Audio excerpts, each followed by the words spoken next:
ভালো লাগে আমার নূর নবীর নাম, আরো ভালো লাগে নবীর দুরুদ সালাম, নবীর দুরুদ সালাম। আসসালামু আলাইকুম রাহমাতুল্লাহি ওয়া বারাকাতুহু। আলহামদুলিল্লাহিল্লাযী আল্লামানাল কুরআন ওয়াস সুন্নাতা বিদ-দিরাসাতি ওয়া হাদানা ইলা সিরাতিম মুস্তাকিম। আসসালাতু ওয়াসসালামু আলান নাবিয়্যি সাল্লাল্লাহু আলাইহি ওয়াসাল্লাম আল্লাযী আল্লামা আহকামাদ-দীনি ওয়াশ-শরীআহ ওয়া আলা আলিহি ওয়া আসহাবিহি আজমাইন। আলহামদুলিল্লাহ। দর্শক, আজকে আমরা গুরুত্বপূর্ণ একটা আলোচনা শুনব। মুসলমান হিসাবে, মানুষ হিসাবে আমাদের কিছু নৈতিক দায়িত্ব আছে। এক নম্বরে পরিচয় হচ্ছে আমরা মানুষ, আমরা আশরাফুল মাখলুকাত। মানুষ হিসাবে আমার কিছু চাহিদা আছে যেগুলো আমাকে পূরণ করতেই হবে। যেমন আমাকে অক্সিজেন গ্রহণ করতে হবে, আমাকে পানাহার করতে হবে, খেতে হবে, পান করতে হবে। আমি যদি অক্সিজেন গ্রহণ না করি আমি বেঁচে থাকতে পারবো না, আমি যদি পানাহার না করি আমি বেঁচে থাকতে পারবো না। কোনো মানুষের পক্ষে এটা সম্ভব নয়। একজন মানুষ পান করবে না, সে কীভাবে বেঁচে থাকবে? একজন মানুষ খাবার খাবে না, সে কীভাবে বেঁচে থাকবে? একজন মুসলমান, একজন মানুষ, সে অক্সিজেন গ্রহণ করবে না, কীভাবে বেঁচে থাকবে? মানুষ হিসাবে আমার অবশ্যই খেতে হবে, পান করতে হবে। তবে মানুষের পাশাপাশি আমার আরও একটা পরিচয় আছে, আমি ইমানদার, আমি মুসলমান। মানুষ হিসাবে খেতে হবে আর মুসলমান হিসাবে হালাল খেতে হবে। সুবহানাল্লাহ। মানুষ হিসাবে আপনাকে পান করতে হবে, মুসলমান হিসাবে আপনাকে হালাল জিনিস পান করতে হবে। মানুষ হিসাবে আপনাকে চলতে হবে, তবে মুসলমান হিসাবে আপনাকে হালাল চলতে হবে। আপনি যদি শুধু বলেন আমি মানুষ, তাহলে হবে না। আল্লাহ তাআলার পরিচয় আপনাকে মানুষ হতে গেলে আপনার চোখকে আল্লাহর পথে ব্যবহার করতে হবে, আপনার কানকে আল্লাহর পথে ব্যবহার করতে হবে, আপনার জবানকে আল্লাহর পথে ব্যবহার করতে হবে। আমি যদি এটা না পারি, জবান তো, মুখ তো আল্লাহ তাআলা গরুকেও দিয়েছেন, চতুষ্পদ জানোয়ার যারা আছে তাদেরকেও আল্লাহ তাআলা জবান দিয়েছেন, তাদেরকে আল্লাহ তাআলা উদর দিয়েছেন, তাদেরকে আল্লাহ তাআলা কান দিয়েছেন, চোখ দিয়েছেন। তাদের ভিতরে আমাদের ভিতরে পার্থক্যটা কি? পার্থক্য হচ্ছে একজন মানুষ চোখ দিয়ে যা ইচ্ছা তা দেখতে পারে না, কিন্তু একটা চতুষ্পদ জানোয়ার যা ইচ্ছা তাই দেখতে পারে, তার জন্য কোনো বাধা নিষেধ নেই। একজন মানুষ যা ইচ্ছা তাই শ্রবণ করতে পারবে না, তার কারণ সে মুসলমান। তাকে একজনের কাছে কৈফিয়ত দিতে হবে। একটা চতুষ্পদ জানোয়ার আছে, তার তো কোনো কৈফিয়ত নেই।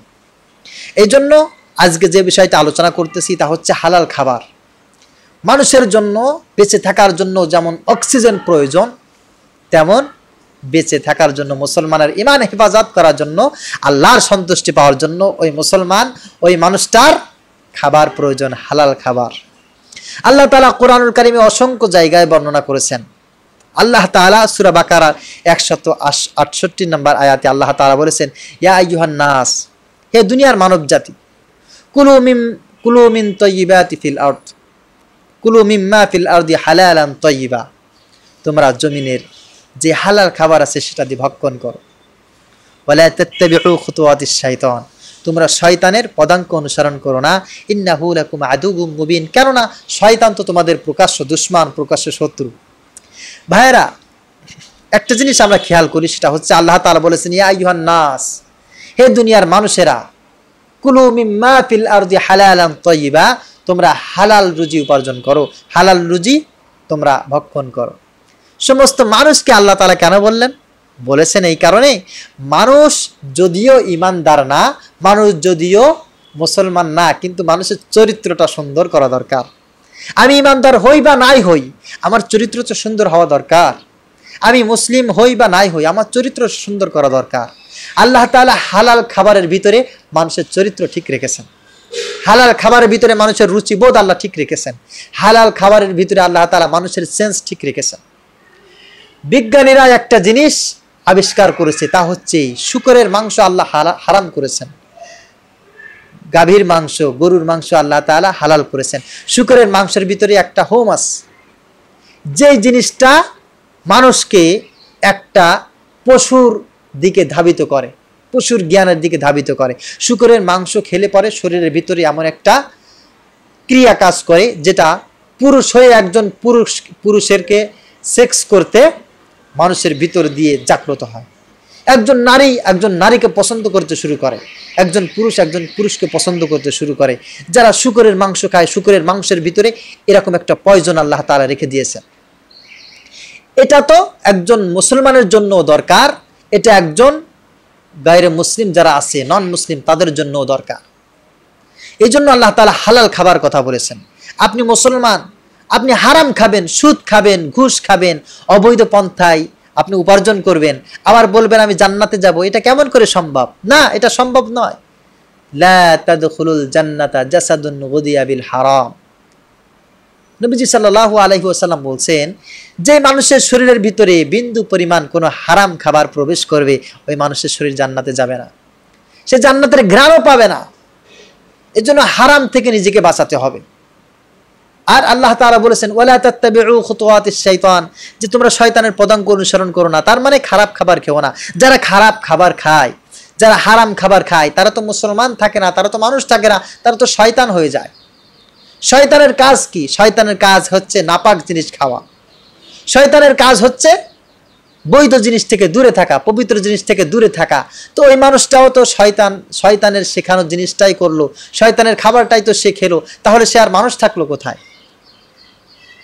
না, মুসলমান হিসাবে আমাকে হারাম থেকে বাঁচতে হবে। মুসলমান হিসাবে আমাকে অবশ্যই হালাল খাবারকে গ্রহণ করতে হবে। হালাল খাবার যদি গ্রহণ না করা যায়, মালিকের কাছে কখনো ইমানদার মুসলমান হিসাবে কখনো দাঁড়ানো যাবে না। আল্লাহ তাআলা সূরা বাকারার 172 নম্বর আয়াতে আল্লাহ তাআলা বলছেন, ইয়া আইয়ুহাল্লাযীনা আমানু, হে ইমানদারেরা। এখানে আল্লাহ তাআলা ইমানদারদেরকে বলছেন, আবার পূর্বের আয়াতে বলছেন সব মানুষদেরকে, এবার বলছেন ইমানদারদেরকে। তার কারণ মানুষদেরকে আল্লাহ তাআলা প্রথমে বুঝালেন। মানুষ যদি না বোঝে, খবরদার। অনেক কাফেরে বুঝবে না, মুশরিক বুঝবে না, হিন্দু বুঝবে না, খ্রিস্টান বুঝবে না। ওদের সুদ দরকার, ওদের ঘুষ দরকার, ওদের মিথ্যা বলা দরকার, ওদের শুকর খাওয়া দরকার, ওদের হারাম জিনিস খাওয়া দরকার। কিন্তু ওরা তো জাহান্নামে চলেই গেছে, কিন্তু তোমরা জাহান্নামে যেও না। ওরা নিজেদের চরিত্রকে নষ্ট করে ফেলেছে, তোমরা নিজেদের চরিত্রকে নষ্ট করে দিও না। আমি আল্লাহ তাআলা তোমাদের কল্যাণ চাই। আমি আল্লাহ চাই তোমরা আমাকে বিশ্বাস করেছো, তোমরা জান্নাতে যাও। সেই জন্য আমি তোমাদেরকে স্পেশাল ভাবে বলছি যে কুলু মিন তাইয়্যিবাতি মা রাযাকনাকুম আশকুরু লিল্লাহ ইন কুনতুম ইয়াহু তা'বুদুন, যে আমি আল্লাহ তাআলা তোমাদেরকে যে হালাল জিনিস দিয়েছি সেটা থেকে তোমরা খাও, সেটাই তোমরা পান করো। খবরদার, কৃতজ্ঞ বান্দা তারাই যারা হালাল পথে উপার্জন করে, হালাল পথেই তারা ভক্ষণ করে, হালাল পথেই তারা ব্যয় করে। কিয়ামতের ময়দানে মানুষ 5টি প্রশ্নের জবাব না দিয়ে একটি কদমও তারা সামনে আগাইতে পারবে না।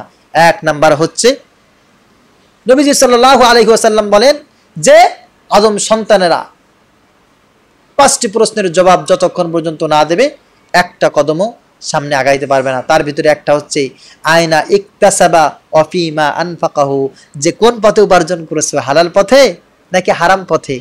হালাল পথে উপার্জন করেছো কিনা আল্লাহ তাআলার কাছে এটা জবাব দাও। হালাল পথে খরচ করেছো কিনা আল্লাহ তাআলার কাছে এটা জবাব দাও। আজকে আমরা ছোট্ট একটা উদাহরণ নিই, তা হচ্ছেই আল্লাহ তাআলা বান্দাকে হালাল খাওয়াইতে চান, হারাম কখনো আল্লাহ তাআলা বান্দাকে খাওয়াইতে চান না। কেমন করে? মাতৃগর্ভে আল্লাহ তাআলা আমাদেরকে হারাম বা নাপাক একটা জিনিসের ভিতরে রেখে আল্লাহ তাআলা নাপাক জিনিসটা আমাদেরকে খাওয়াইলেন, তবে এই জবান দিয়ে নয়, আল্লাহ তাআলা নাবির মাধ্যমে খাইয়েছেন। তার কারণ আল্লাহ তাআলা বলতে চান, এই মুখটা আমি তোমাকে পবিত্র রাখতে চাই, এই জবান দিয়ে তুমি খারাপ কোনো জিনিস ভক্ষণ করো না, হারাম জিনিস তুমি স্পর্শ করো না। এই জবানটা নিয়ে দিয়েতে তুমি তার নাম নেবে, আল্লাহ আল্লাহ আল্লাহ। এই জবানটা দিয়ে তুমি সেই কালাম তেলাওয়াত করবে যেই কালাম আমি আল্লাহ তাআলার কথা। আল্লাহ তাআলা জমিনে আসার পরে বৃষ্টি দিলেন, আল্লাহ তাআলা রোদ দিলেন, বর্ষা দিলেন, শীত দিলেন, গরম দিলেন। বৃষ্টি আসার আগেই একটা মৃদু হাওয়া বয়ে যায়। কখনো কি কল্পনা করেছি সেটা কেন হয়? ছোট গাছ লাগিয়েছেন, গাছের গোড়ায় পানি দিতে হবে, এই গাছে হালাল ফল হবে। বিশাল তাল গাছ আছে, বিশাল নারকেল গাছ আছে, এই গাছের গোড়ায় কে পানি দেবে? এই গাছের শিকড়েও তো পানি যাওয়া প্রয়োজন। আপনার জন্য আল্লাহ তাআলা নারকেল গাছের মাথার ভিতরে যে পানির ব্যবস্থাটা করে রেখেছেন, ওটা তো হালাল জিনিস। হালাল জিনিসটা আল্লাহ তাআলা আরো হালাল করার জন্য, ওটাকে সংরক্ষণ করার জন্য, বান্দা যেন হালাল থেকে দূরে সরে না যায়, এই জন্য বৃষ্টি দিলেন, তার আগে একটা মৃদু হাওয়া দিয়ে গাছটাকে একবার এদিক নিলেন, একবার অধিক নিলেন, গাছের শিকড়গুলো আলগা হয়ে গেল। পানি দিলেন, বৃষ্টিতে পানিটা শিকড়ের নিচ পর্যন্ত পৌঁছে গেল। আল্লাহ তাআলা বান্দার জন্য হালাল খাবারের ব্যবস্থা করে দিলেন। হারাম খাবার খেয়ে মানুষের উদার যদি ভর্তি করে, আল্লাহ তাআলা বলছেন সে হারাম খাবার খেলো না, সে জাহান্নামের আগুন খেলো। ইন্নামা হাররামা আলাইকুমুল মাইতা ওয়াদ-দামা ওয়া লাহমাল খিনজির ওয়া মা উহিল্লা লিগাইরিল্লাহি বিহি। মৃত পশুকে আল্লাহ হারাম করেছেন, আল্লাহর নামে যেটাকে জবাই করা হয় না সেটাকে হারাম করেছেন। মা ইয়াকুলুনা ফি বুতুনিহিম ইল্লান নার, যারা হারাম খায় তারা জাহান্নামের আগুনকেই তাদের পেটের ভিতরে ঢুকায়, যে নিজেদের উদারকে জাহান্নামের আগুন দ্বারাই পূর্ণ করে। এই জন্য মুসলমান হয়ে, ইমানদার হয়ে আমরা দুনিয়ায় বুকে পরিচয় দিচ্ছি, এই ইমানদার হয়ে কত যাতনা সহ্য করতেছি, অথচ সামান্য হারামের লোভ সামলাইতে পারলাম না। একতলা বাড়ি আছে, দুই তলার বাড়ির লোভ সামলাইতে পারলাম না। ভাড়া বাড়ি থাকি, নিজের মালিক হব বাড়ির, এই লোভ সামলাইতে পারলাম না।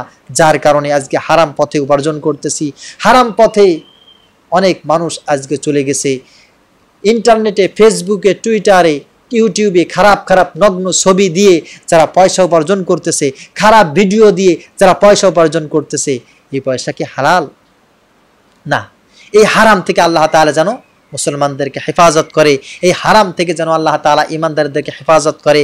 মালিকের কাছে তাওফিক চাচ্ছি, আল্লাহ তাআলা যতদিন বাঁচিয়ে রাখেন ততদিন যেন আল্লাহ তাআলা হালালের পথে আমাদেরকে রাখেন। আল্লাহ তাআলা যেন তার নিজস্ব বান্দা হিসেবে আমাদেরকে কবুল করেন। আমিন। ওয়া মা আলাইনা ইল্লাল বালাগ। আসসালামু আলাইকুম ওয়া রাহমাতুল্লাহি ওয়া বারাকাতুহু।